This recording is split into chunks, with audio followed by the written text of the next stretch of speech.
I am Dr. Sharjeel and you are watching my YouTube channel. Today we will discuss a very important topic, how to get rid of my contact lenses or glasses. Now that's one of the most common question eye care practitioners listen to.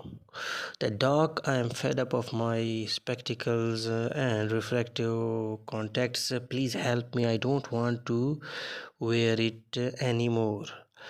As we all know, due to advancements in technology, we have got lot more options than before. But before discussing the options, we should tell you about the optical system of the eye. Our optical system consists of cornea and crystalline lens. It focuses the incident rays of light on the retina.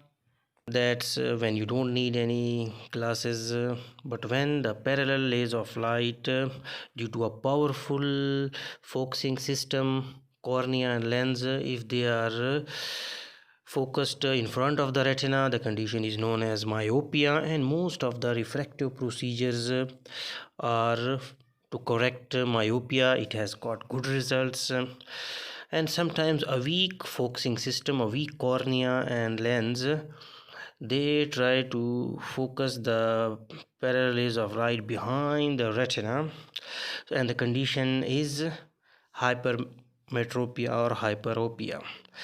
So few of the procedures are to correct hyperopia, and the results are not too much good as if you compare it with myopia. Then another type of refractive error is astigmatism, when the horizontal meridian has got different power and vertical meridian of the cornea has got different power.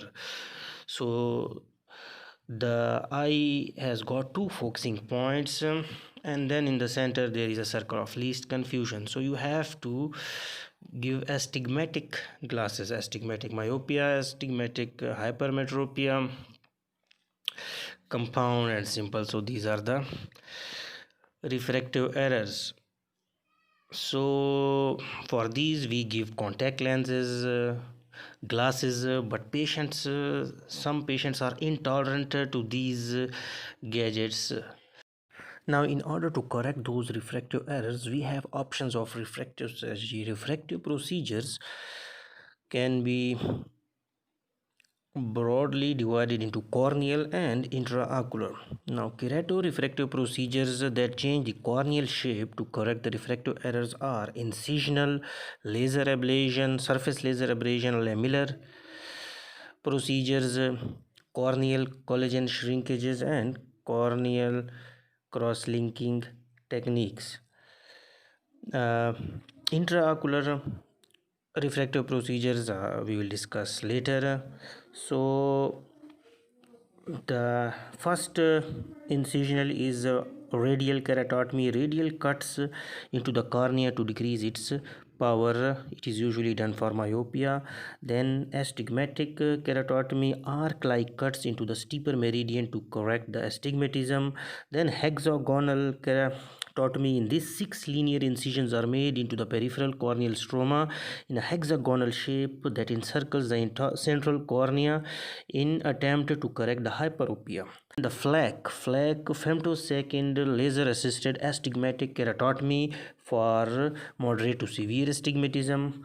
Then we have got the laser surface laser ablation procedures like PRK, LASEK, and epi-LASEK. Now most common is photorefractive keratectomy, PRK. The surgeon completely removes epithelium using alcohol or blunt surgical instrument. Then stroma is reshaped with an excimal rear.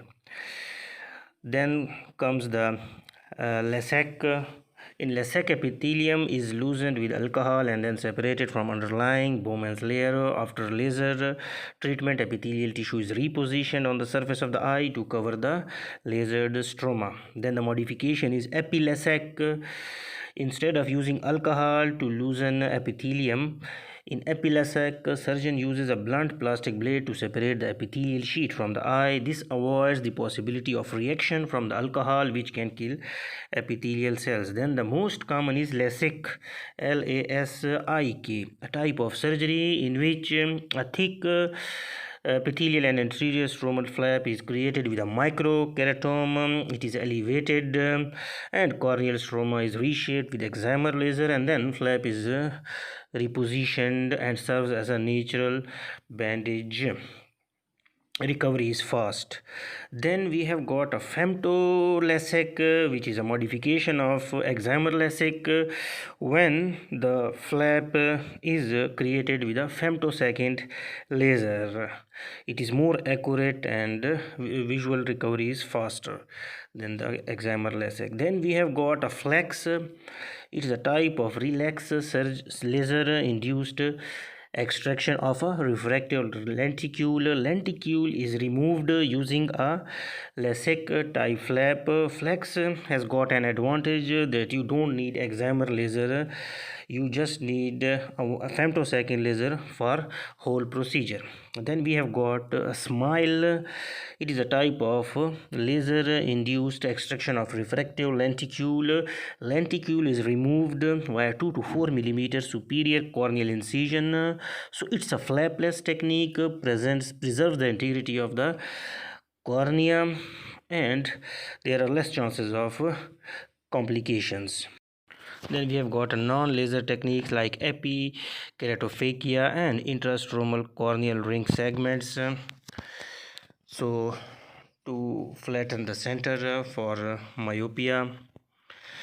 Then we have got the collagen shrinkage procedures like laser thermokeratoplasty for hypermetropia and astigmatism, and conductive keratoplasty. In conductive keratoplasty, it uses radio waves to adjust the contour of the cornea by shrinking corneal collagen around it, used to treat mild to moderate hyperopia. Laser thermokeratoplasty uses holmium YAG laser, a non-contact method to reshape cornea to treat hyperopia. So these are important for management of hypermetropia. Then corneal cross linkages, they are used for progressive keratoconus. So these were the all procedures in which we reshape or stabilize the corneal changes. Then we have got the intraocular lenses, in which we don't manipulate the cornea, but we either remove the lens, the cataractus or clear lens, and put another lens, intraocular lens or phakic lens. Like the IOL procedures, we have got anterior chamber phakic IOL, we have got iris fixated phakic IOL, then we have got so these two are to correct myopia -3 to -20. Then we have got posterior chamber phakic IOL implantable collamer lenses that can correct hypermetropia up to some extent and most of the myopia.